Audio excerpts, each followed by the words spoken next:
कहानी है कि देवताओं में इस बात पर बहस छिड़ गई कि त्रिदेवों में कौन सबसे श्रेष्ठ है। ब्रह्मा, विष्णु और महेश की परीक्षा के लिए सभी ने मिलकर भृगु ऋषि को परीक्षक के रूप में चुना। देवताओं से आज्ञा पाकर ऋषि त्रिदेवों की परीक्षा के लिए निकल पड़े। भृगु जब ब्रह्मा जी के पास पहुंचे तो वह अपनी सभा में देवताओं से चर्चा में लगे हुए थे। काम में तल्लीन ब्रह्मा महर्षि भृगु को बैठने तक के लिए नहीं कह पाए। कुपित होकर भृगु ने ब्रह्मा को रजोगुणी बताकर शाप दिया कि उनकी कभी पूजा नहीं होगी।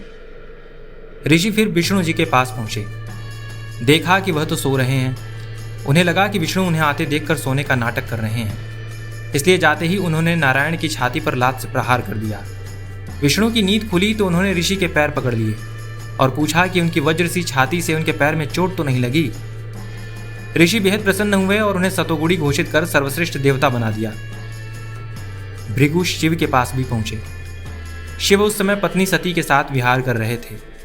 काफी प्रतीक्षा के बाद भी जब शिव ने मिलने का समय नहीं दिया तब क्रोधित ऋषि ने शिव को तमोगुणी घोषित कर दिया और शाप दिया कि उनकी पूजा लिंग के रूप में होगी। कहते हैं कि इसी शाप के प्रभाव से शिव की पूजा लिंग के रूप में होने लगी। वाराणसी की ज्ञानवापी मस्जिद में कथित तौर पर शिवलिंग यानी कि बाबा विश्वनाथ के मिलने के बाद से एक नए विवाद ने आग पकड़ ली है। चर्चा इस बात पर है कि मस्जिद में जो बाबा मिले हैं वह बाबा यानी शिवलिंग ही है या मुस्लिम पक्ष के दावे के मुताबिक फव्वारा है। यह बात तो जांच के बाद ही पता लगेगी, लेकिन इस बहस के पार्श्व में एक बहस और चल रही है जिसमें पूछा जा रहा है कि शिवलिंग की आकृति कितने तरह की हो सकती है। साथ ही भगवान शिव को पूजने के लिए उनकी मूर्ति प्रयोग में क्यों नहीं लाई जाती, शिवलिंग क्यों पूजा जाता है, शिवलिंग का क्या कोई सांकेतिक, दार्शनिक या आध्यात्मिक अर्थ है, या फिर महर्षि भृगु का शाप ही शिव के लिंग के रूप में पूजे जाने का एकमात्र कारण है। शिव के लिंग के रूप में पूजे जाने को लेकर कोई एक कारण नहीं बताए जाते। माना जाता है कि शिव अनंत ब्रह्मांड स्वरूप है, यानी कि उनकी कोई निश्चित आकृति या आकार नहीं है। लेकिन शिव का ध्यान लगाने के लिए एक केंद्र की जरूरत है, जिसके लिए पत्थर के एक अनगढ़ गोलाकार विग्रह को शिव मान लिया जाता है। इस विग्रह को शिवलिंग कहा जाता है। यहाँ लिंग का अर्थ एक संकेत या फिर एक विशेषता के तौर पर लिया जाता है। माना जाता है कि शिव निर्गुण और निराकार हैं, ऐसे में उनकी कोई मूर्ति उन्हें पूरी तरह से परिभाषित नहीं कर पाती। लेकिन शिव का ध्यान करने के लिए भक्त को एकाग्रता की मांग पर ऐसे रूप की रचना करनी पड़ती है जिस पर वह अपना ध्यान केंद्रित कर सके। ध्यान के इसी प्रतीक के रूप में शिव के लिंग को जरिया बनाया जाता है। एक दार्शनिक व्याख्या के मुताबिक तो निराकार शिव के विग्रह के तौर पर लिंग को पूजने की यह व्यवस्था है, लेकिन शिवलिंग पूजने के पीछे यह अकेली वजह नहीं है। इसके पीछे अनेक पौराणिक कथाएं भी हैं। एक कहानी यह भी है कि हिमालय के देवदारू वन में एक बार सुदर्शन और आकर्षक शंकर विहार कर रहे थे। उनके सौंदर्य पर मोहित होकर अनेक साधुओं की पत्नियां उनकी अनुगामिनी हो गईं। इस पर ऋषियों ने क्रुद्ध होकर शाप दे दिया कि शिव अपना सौंदर्य खो देंगे। शाप मिलते ही शिव क्रोधित होकर तुरंत आग की लपटों की एक आकृति बन गए। यह आकृति लिंग की तरह थी, जिसे ज्योतिर्लिंग कहा गया। इस ज्योतिर्लिंग के ताप से सारी सृष्टि पर संकट आ गया। ऋषि संसार के खात्मे की आशंका से डर गए। उन्होंने तुरंत शिव की पत्नी पार्वती की शरण ली। इसके बाद पार्वती ने तुरंत योनि का रूप धारण कर लिया, जिसके बाद शिव का क्रोध शांत हो गया और संसार की रक्षा हो सकी। इसके बाद शिव ने ऋषियों और उनकी पत्नियों से अपनी वासना तथा क्रोध पर नियंत्रण पाने के लिए ज्योतिर्लिंग और योनि की पूजा करने के लिए कहा। शिवलिंग और उसके आधार सहित समूचा विग्रह शिव और शक्ति का ही प्रतीक माना जाता है और उसके पूजे जाने के पीछे एक कारण यह भी है। कहा जाता है कि एक बार देवताओं के कारीगर कहे जाने वाले भगवान विश्वकर्मा एक बेलनाकार ढांचे के सामने खड़े थे। वह इससे ईश्वर की एक मूर्ति तराशना चाहते थे, लेकिन उन्हें लगा कि अपने गुणों और अपनी व्यापकता के आधार पर देवत्व को किसी एक निश्चित ढांचे में सीमित नहीं किया जा सकता। इसके बाद उन्होंने इस बेलनाकार ढांचे को एक बेसिन यानी कि एक चट्टानी आधार पर रख दिया।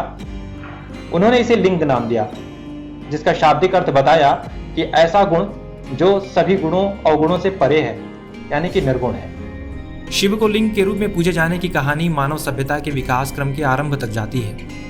एक रिसर्च में बताया गया है कि मनुष्य सभ्यता के प्रारंभिक काल में पशुपालक मानवों ने देखा कि नर और मादा पशु के प्रजनन से उनके यहाँ मवेशियों की संख्या बढ़ जाती है। इससे उन्हें लगा कि नर और मादा के प्रजनन अंग कोई पवित्र और पूज्य चीजें हैं। इसमें उन्होंने लिंग को वरीयता दी और पाशुपति देव के रूप में उनकी पूजा करने लगे।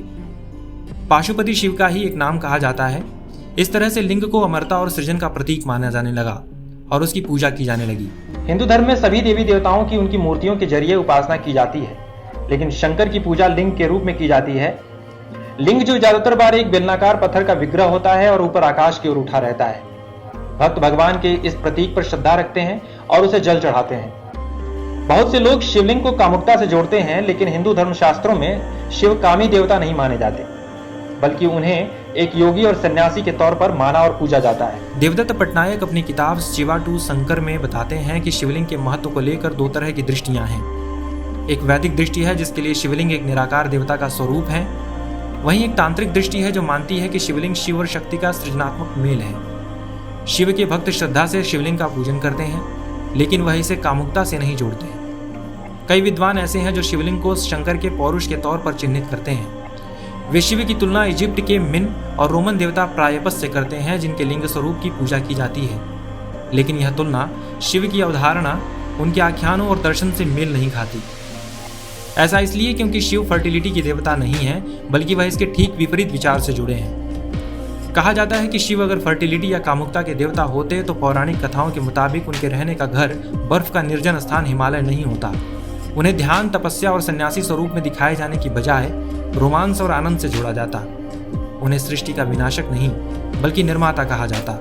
हिंदू धर्म में ब्रह्मा को सृष्टि का सर्जक, विष्णु को संरक्षक और शंकर को संहारक कहा जाता है। शिव आदि योगी भी हैं और संयमी गृहस्थ भी। देश के हर हिस्से में वह शिवलिंग के रूप में पूजे जाते हैं। शिवलिंग का कोई निश्चित स्वरूप नहीं है, लेकिन उसे लेकर शिव भक्तों में आस्था जबरदस्त है। यही कारण है कि नदियों से निकले पत्थरों से लेकर सैन फ्रांसिस्को के किसी वायरल वीडियो में दिख रहे ट्रैफिक बैरिकेड तक में भक्त शंकर को खोज लेते हैं। संसार को बचाने के लिए सागर मंथन से निकला विष पी लेने वाले शिव के प्रति भारत के लोगों की भक्ति ही है कि यहाँ कंकर कंकर में शंकर माना जाता है।